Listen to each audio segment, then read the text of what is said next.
Hello beautiful people, today we're looking at Ruffy and the Riverside, a puzzle platformer from Sockrates Laboratories. And one of those games I kinda kept an eye on, but never planned to take the plunge, until the developer sent me a key. And now I have to talk about it, because I know this game is going to be someone's jam. In my Eyes On series, I don't review the games, so much as just talk about them, and then you decide if you want to give it a try. I put over 4 hours into Ruffy, and I have some thoughts. So let's jump into it. Ruffy is a puzzle platformer with a unique swapping mechanic, where you can copy and paste textures from objects or the environments onto others.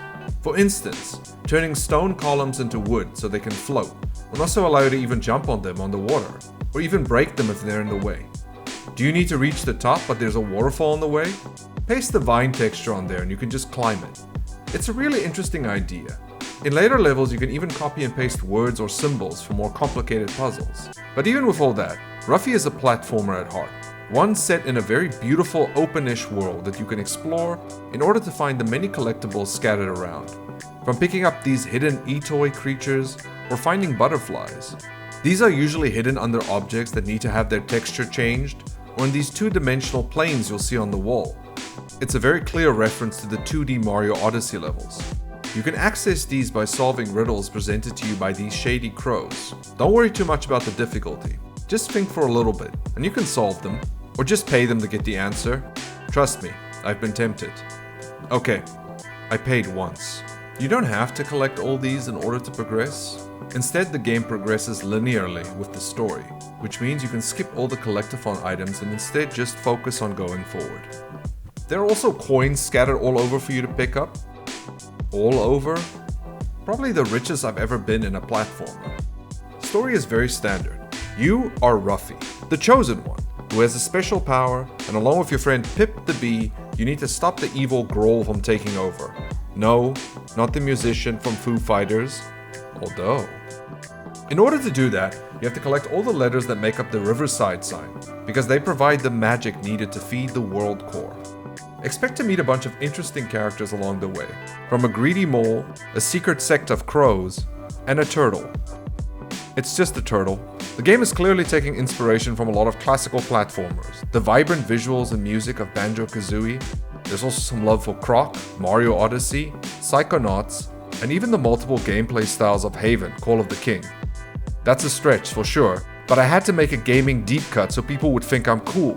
The controls are simple. You control Ruffy and the camera with the analog sticks, there's a jump, attack, and then you use the triggers to copy and paste. You can also hold both top triggers to paste the texture on multiple objects.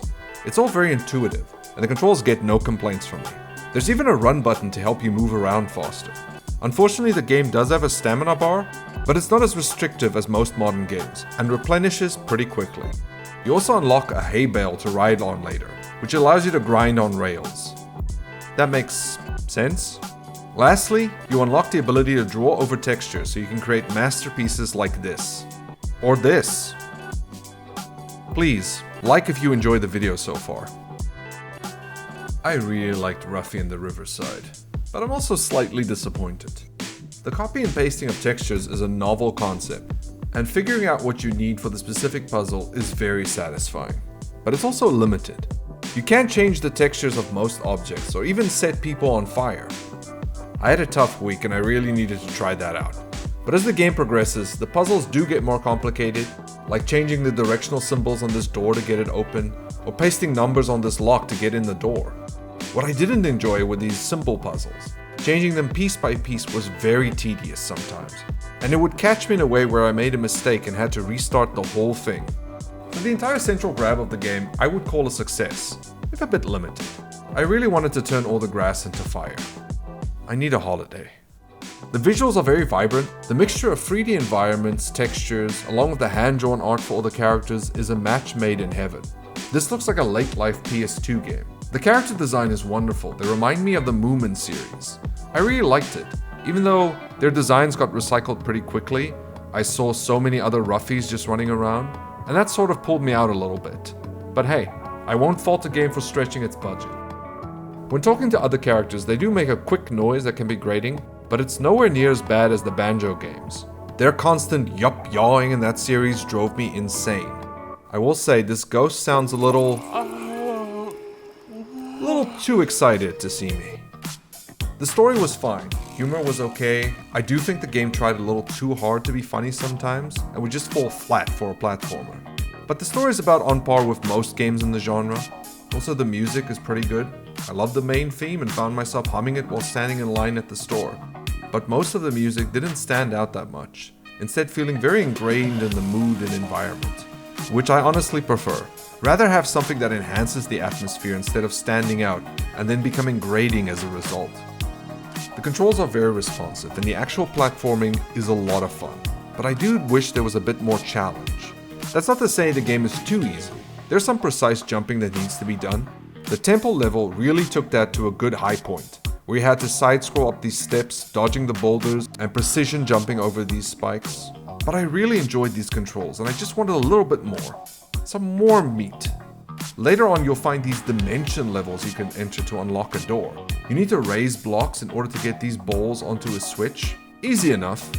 I wish instead they had the challenge levels of something like Mario Sunshine. These controls are too good not to make me sweat while platforming. If the game gets some updates, then they should look at implementing some more challenging platformer levels. It's a good thing the controls are so tight because you'll do a lot of backtracking. Frustratingly, the game will often put objectives as far away from each other as possible. And sometimes you go to a new area only to be told you have to go all the way back to unlock the door or find the key. Luckily, the game's stamina bar for running is a bit more forgiving, but I still found this a bit of a time waster. A fair fast travel option would have helped alleviate that somewhat. While I really enjoyed playing through the game, I had to give it a rest once I reached a certain area, where I had to get all the points through half-pipe tricks, and it frustrated me immensely. I don't even know if it's me, but I know I didn't enjoy it. At all. There's a reason I had my eye on this, and it did not disappoint. A really wonderful throwback that doesn't dwell on the past, instead trying something new and succeeding wonderfully. I really enjoy playing it, and I know I won't be the only one. Let me know if any of you are thinking of giving this a try, but thank you for watching, and I hope you have a great day. Goodbye.